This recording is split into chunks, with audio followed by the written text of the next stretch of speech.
Well, hello everybody. This week's project is this Asus X553M laptop. This is a pretty old laptop. It came with Windows 8. It was listed on a second-hand site as being faulty, and it was nothing better, so I just bought it and I said, I'll see if I can fix it. I've no power with this, so maybe the only thing that's wrong with it is that the power adapter is gone. I don't know. But I'm going to whip the back off this, take some pictures, and see if we can learn something from it. And this is what my motherboard looks like. So as I said, I've no power adapter for this, so to do anything with this we're going to need to get power onto the board.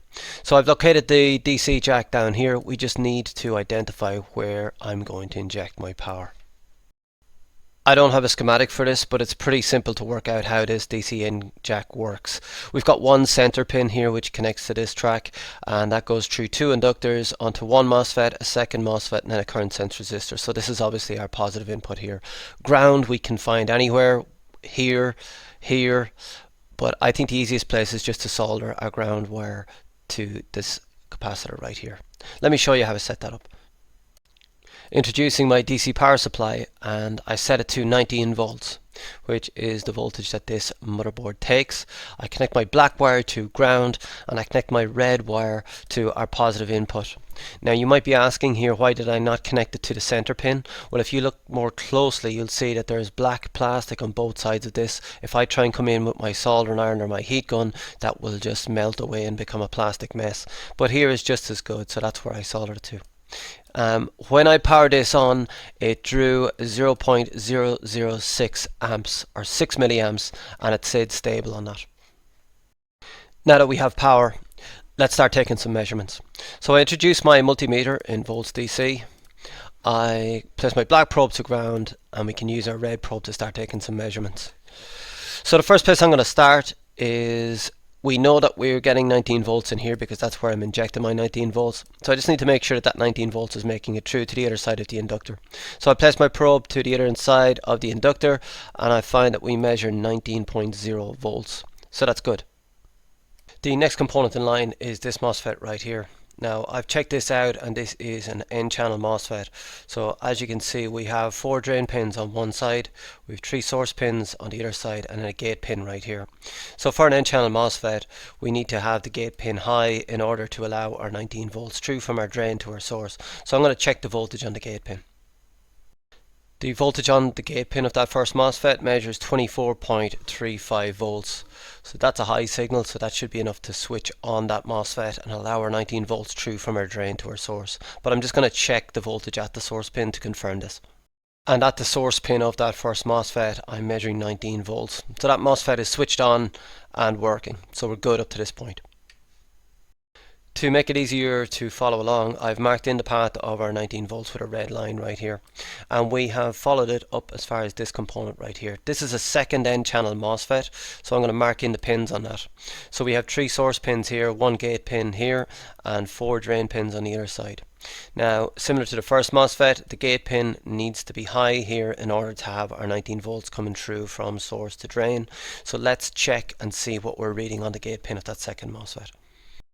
So with my multimeter, once again measuring in volts DC, I place my red probe to my gate pin very carefully, and I find that we measure 24.35 volts. So that's good, that's a high signal. That means that our MOSFET should be switched on. So let's check the drain pins and see if we have our 19 volts there.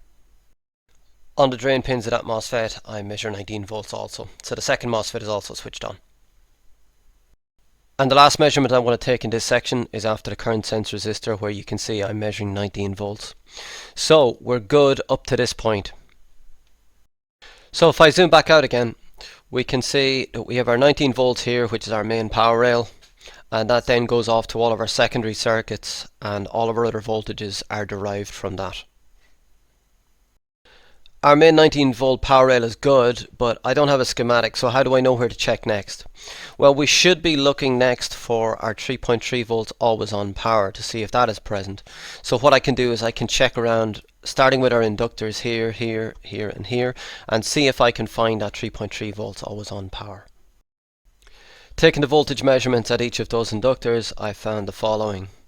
So we had 0 volts, 0 volts, 5.1 and 3.27 volts. So this one looks like it is our 3.3 volts always on. After confirming that our 3.3 volts always on power is present, the next thing I need to do is find our startup IC, which is this IC right here, and confirm that it's also getting power. Now you can look up a datasheet for this IC to establish exactly which pins our input voltage should be coming in on. However, usually it's sufficient to locate a couple of capacitors around it and measure the voltage there. So that's what I'm going to do. We have two large capacitors on this, so I'm going to take the voltage measurement at one of these and see if we're measuring 3.3 volts. With my multimeter in volts DC, I place my black probe to ground and my red probe to the capacitor, and I measure 3.27 volts. So that's essentially our 3.3 volts always on power. So what does this tell me? Well, this tells me that our Super I/O is getting the correct input voltage. It doesn't tell me that it's working, but it tells me at least it's getting the correct input voltage. This is the power button, which is actually soldered directly into the board itself. On modern laptops they're on the keyboard, but this is an older model where it was actually fixed onto the board itself. When you press the power button on this, it should send the signal to the Super I/O to switch on. So what I need to check on this is to see if we have our 3.3 volts and that it's responding to the button being pressed. So I place my black probe to ground, I place my red probe to the power button, and measuring once again in volts DC, I find that it measures 3.27 volts at the power button. When I press that power button, it goes to 0, so I know that the power button is working also. Everything looks good up to this point, so at this stage there's really nothing else to do but just to press the power button and see if it comes on.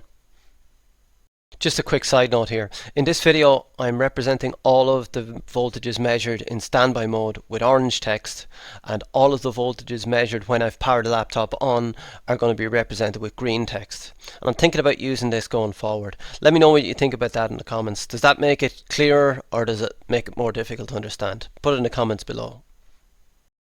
So just before powering this on, these are the voltages that I measured in standby. We had our main 19 volt power rail.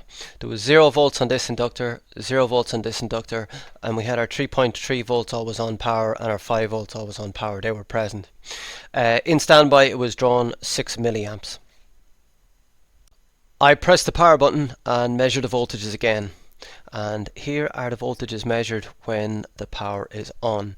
So first of all, the current draw increased from 6 milliamps to a pretty stable 190 milliamps. We obviously still had our 19 volts on the main power rail. This inductor went up to 1.36 volts, which is obviously for the RAM. This inductor went to 1.08 volts, which is for our processor. I took a measurement from our BIOS IC as well, which is 1.8 volts on pin 8, and these two voltages stay the same. So the voltages have come online and look okay. So I guess the only thing to do really is to plug in a monitor and see if it gives us an output. So this is my setup in the real world. I've got my DC power supply hooked up. It's set to 19 volts. It's currently drawing 6 milliamps. As you can see, my jumper wires are hooked up here. My black wire is connected to the ground. My red wire is connected to the inductor. Okay, so I'm going to try and power it on with the power button. Where is it? Okay. Okay, I've pressed the power button, and as you can see, it's now drawing 190 milliamps. And we do have a display. So it seems like there is nothing wrong with this laptop aside from the fact that there was no power source. That concludes the video for this week. I'm not sure if we can legitimately count that as a repair.